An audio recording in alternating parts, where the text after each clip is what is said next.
I downloaded all of Peter McKinnon's YouTube data and was shocked, maybe even sad, by the first part of this data story. But by the third part, I wasn't just comforted, I had a renewed appreciation for Peter McKinnon as an enduring master of YouTube.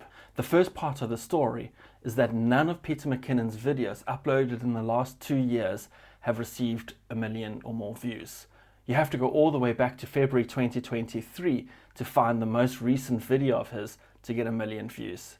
The holy grail of all cameras. As we continue going further back in time, we see that there were 3 videos in 2022 that got 1 million views, 2 videos in 2021, and in 2020 you start seeing a lot more of those yellow bars.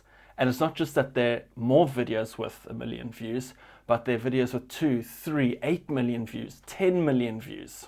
Looking over the graph in its entirety, it almost looks like 2 different channels. One for Peter between 2017 and 2020, and then a completely different channel for Peter between 2021 and 2025. And that's what made me a bit sad.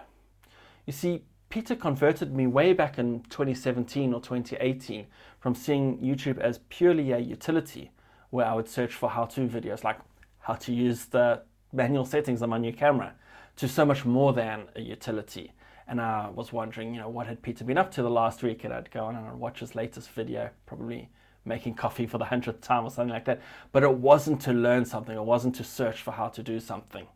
And Peter hasn't stopped being one of my favorite YouTubers this whole time. He still puts out absolute bangers. So what explains this massive downturn in views that happened around 2021? Well, it turns out that it's quite well correlated with the total number of long-form videos uploaded per month. This is at about 10 per month until the second half of 2019, when it's between 5 and 8. And it goes back up in early 2020 before beginning its steady decline to between 2 and 3 videos per month, which is about a quarter of what it was in 2017 and 2018. Before reading too much into this, we need to account for video duration. There's a known macro trend on YouTube where some channels have reduced the number of videos published per month but increased their duration, possibly to capitalize on increased viewing on TVs. So a more accurate indicator of the volume of video supplied by a YouTube channel, rather than the quantity of videos supplied, is the sum of the durations of all videos published each month. But looking at total video time published doesn't change our conclusions at all. Just by the way, my chart titles were getting far too long, so I've stopped saying long form videos in the actual chart title and I'm just saying videos. But all of the analysis in this video is of Peter McKinnon's long form videos, because that's what's actually important to understand his current channel strategy. Okay, so there's this decline in output in the second half of 2019, a return to the same high output levels that there were before for a short while in 2020, but then a decline all the way down to about a quarter of the 2017-18 levels. I want to return to this chart from earlier when I said it looked like there were 2 distinct channels, one for Peter between 2017 and 2020 and one for Peter between 2021 and 2025, because you can see that it actually isn't as clean as that. If you look at the second half of 2019, there are actually very few videos with more than 1 million views. And then early 2020, there is this flurry of 1 million view videos before it petering out relatively quickly. So actually video views and the video time published move really closely together. The times when Peter is uploading the most are the times when his videos get the most views. And the time when Peter is uploading the least are the times when his videos get the least views. I can see you falling into the trap already. Don't do it. This does not necessarily mean that the algorithm rewards the channel for uploading more frequently. You see, it could be completely spurious, but it could be that there's another factor that causes both these outcomes, making it look like there's a direct relationship between video views and the volume of video uploaded. An example of this might be motivational inspiration. Like when Peter is feeling the most inspired, he not only uploads more, but those videos have a certain extra magic quality to them. And when he's feeling less inspired, he uploads less, and those videos lack a certain magical element. So it's not that the uploading of the videos or the increased uploading of videos causes there to be more views. It's simply that both these outcomes are caused by how inspired Peter is feeling at that point in time. You've made it to the end of part 1 of this data story. You may have almost as many questions as you started out with, but the point of part 1 was to establish this top level view of what's happened over this period. Part 2 starts to develop a fuller picture of why it's happened, and the short answer is about the volume of educational content included on the channel. This graph is the same graph of video views that we started out with, only it's going forwards through time, and each video that's primarily a how-to video is highlighted in yellow. This could be videos teaching me how to use the manual settings on a camera, or how to edit in Lightroom, or maybe some top tips for beginners. The overwhelming bulk of video views in the early years came from these how-to videos, but that balance started to shift each year, and sometime in mid-2019, it looks like the yellow bars have been overwhelmed. Sure, there's a little flurry of how-to videos in early 2020, but it's just temporary. You can see it quite clearly in this chart of the share of videos published each month which are how-to videos.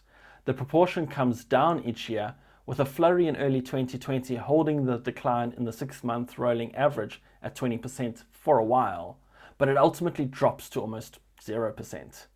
There have been a couple other sets of how-to videos in late 2022 and early 2024, which each pushed the ratio back up to 20%, but that's still less than half of what it was, and critically, it's only for a temporary peak. Peter's channel has always benefited from his personality and from his storytelling ability, but initially, core to its value proposition was that it taught photography skills, and it's moved substantially away from that in recent years.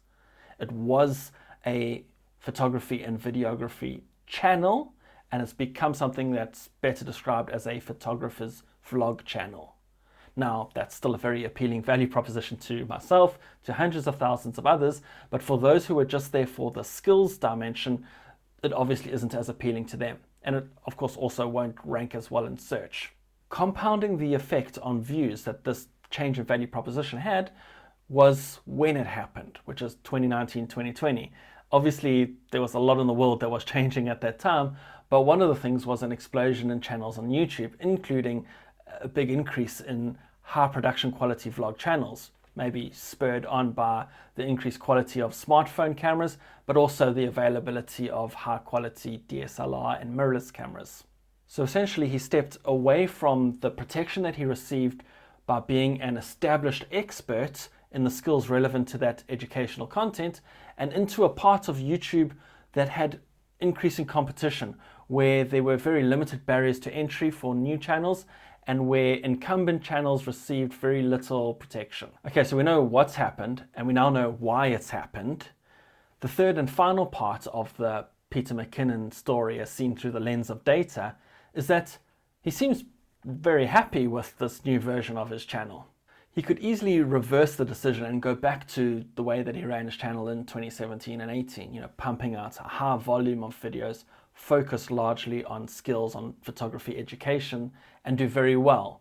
I mean, yes, that segment is more competitive now than it was then, but the Peter McKinnon brand name as an established expert would be a huge competitive advantage for him. Part of the reason as to why he hasn't chosen to do this is because he has made those videos before, and despite their age, they're still generating thousands of views per month. These are the average views each of Peter's videos has received in the last 8 months, so the period from the start of August 2024 to the end of March 2025. That one in April 2018, getting 10,000 views per month currently, is simply called Camera Basics. You don't get more evergreen than that. Looking into Peter McKinnon's back catalogue, you'd expect the current views to trail off into insignificance the further back you go. But Peter's videos from 2017 and 2018, especially the how-to videos, seem to be contributing as much or more to current views as more recent videos. This pie chart shows the share of current channel long-form views broken down by when the video being viewed was uploaded.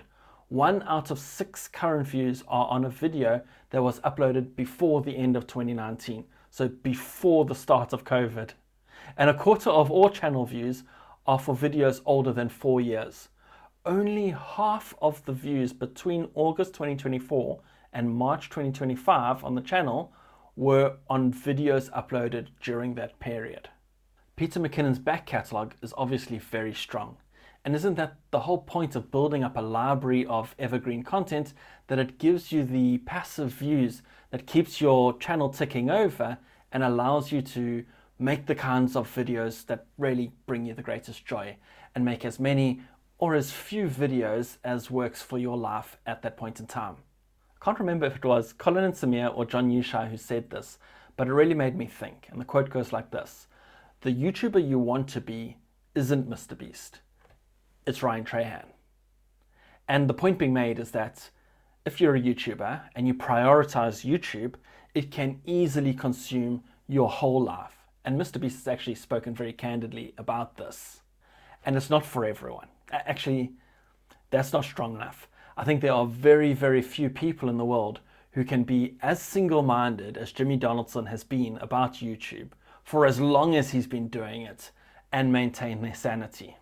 But you can have great success on YouTube without giving it your whole life. It's a sliding scale, and for them, Ryan Trahan presented this optimal mix between YouTube success and a happy, balanced life. For me, without knowing any of these people personally, it's Peter McKinnon.